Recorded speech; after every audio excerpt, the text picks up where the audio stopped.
Toute la notion de partage et de solidarité, vraiment, elle s'incarne ici. Parce que on est à l'écoute de l'un et de l'autre. Tu dis tantôt le mot organique, c'est facile, c'est simple.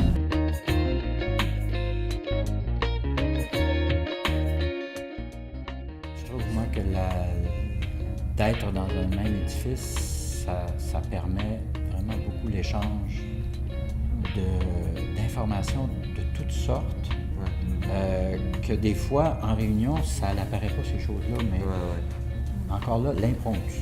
Il y a une bonne circulation des informations, en tout cas, ça c'est un fait. J'apprends beaucoup juste à regarder le modus operandi des gens autour de moi, comment les gens fonctionnent à l'intérieur de leur propre compagnie. Il y a ce côté-là qui est très communautaire puis qui vient beaucoup de ma génération parce que dans les années 70, on le sait, les communes, le partage, c'était... j'ai vécu ça, moi. Ça rejoint des valeurs qui ont été les miennes dès mon jeune âge adulte.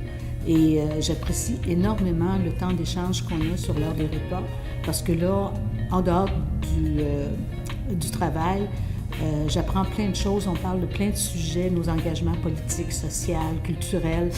Toutes ces choses-là, ça ne peut qu'enrichir mon bagage, mes connaissances, et puis c'est un des grands plaisirs de la structure. Ça fait des beaux débats, des fois. Oui, souvent. Ça fait des repas animés. Même si la gestion d'un organisme culturel peut être similaire d'une discipline à l'autre sur l'aspect macro, dans le micro, il y a des grosses différences. Des enjeux politiques inhérents au milieu de la danse, il y a des enjeux humains, il y a des enjeux aussi légaux. Tous ces questionnements-là, ils sont apparus l'année dernière dans les différents dossiers que j'ai eu à traiter. Et c'est vrai que si vous n'aviez pas été là, si j'avais pas eu une ressource comme la vôtre disponible quotidiennement, l'année aurait été plus difficile, je pense. On serait passé au travers, mais ça aurait été plus compliqué certainement. Moi, ce que j'ai vécu cette année, c'est un échange intergénérationnel très très fort.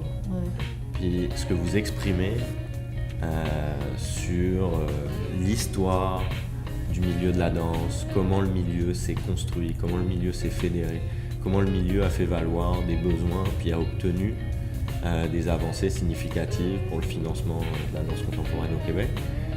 C'est des choses que ma génération ne pourrait pas connaître aussi bien que la vôtre, évidemment, parce que vous l'avez vécu de l'intérieur.